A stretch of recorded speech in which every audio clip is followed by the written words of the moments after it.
Good evening. Thanks for joining us this evening or afternoon or whenever it is that you're watching us.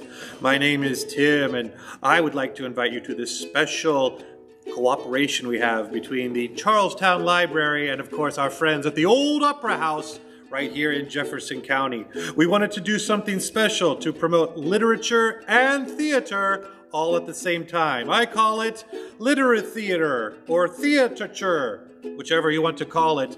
We hope you enjoy it. We have some of the most talented, wonderful performers from the Opera House reading you what I consider to be a very special treat tonight, The Legend of Sleepy Hollow.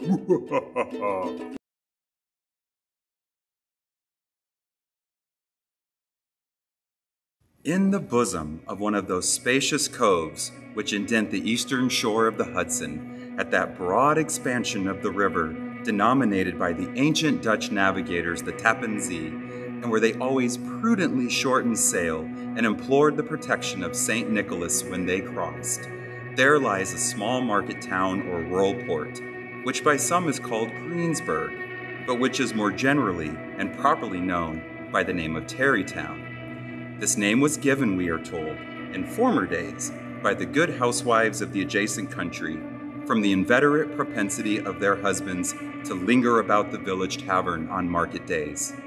Be that as it may, I do not vouch for the fact, but merely advert to it for the sake of being precise and authentic.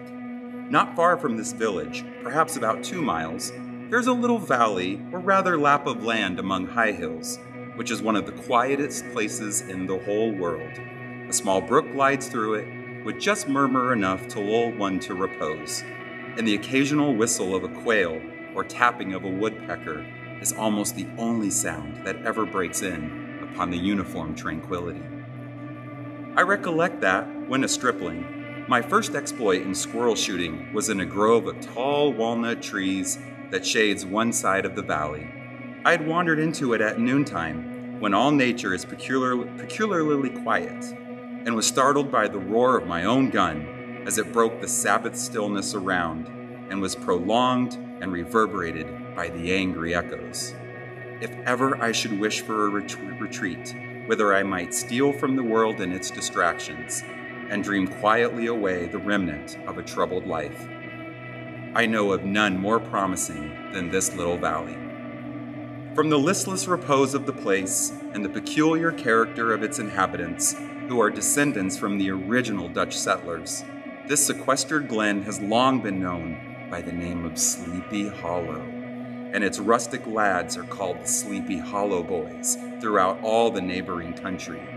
A drowsy, dreamy influence seems to hang over the land and to pervade the very atmosphere. Some say that the place was bewitched by a high German doctor during the early days of the settlement. Others, that an old Indian chief, the prophet or wizard of his tribe, held his powwows there before the country was discovered by Master Hendrik Hudson. Certain it is, the place still continues under the sway of some witching power that holds a spell over the minds of the good people, causing them to walk in a continual reverie.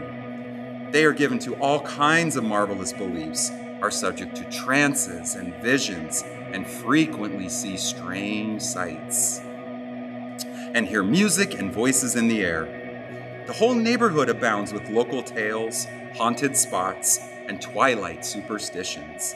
Stars shoot and meteors glare oftener across the valley than in any other part of the country, and the nightmare, with her whole ninefold, seems to make it the favorite scene of her gambols.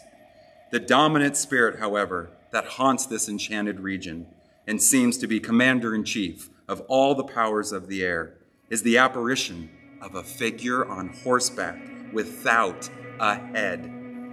It is said by some to be the ghost of a Hessian trooper whose head has been carried away by a cannonball in some nameless battle during the Revolutionary War, and who is ever and anon seen by the country folk hurrying along in the gloom of night, as if on the wings of the wind.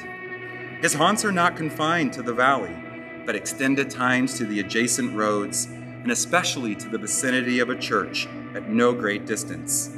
Indeed, certain of the most authentic historians of those parts, who have been careful in collecting and collating the floating facts concerning the specter, allege that the body of the trooper, having been buried in the churchyard, the ghost rides forth to the scene of battle in nightly quest of his head, and that the rushing speed with which he sometimes passes along the hollow, like a midnight blast, is owing to his being belated, and in a hurry to get back to the churchyard before daybreak.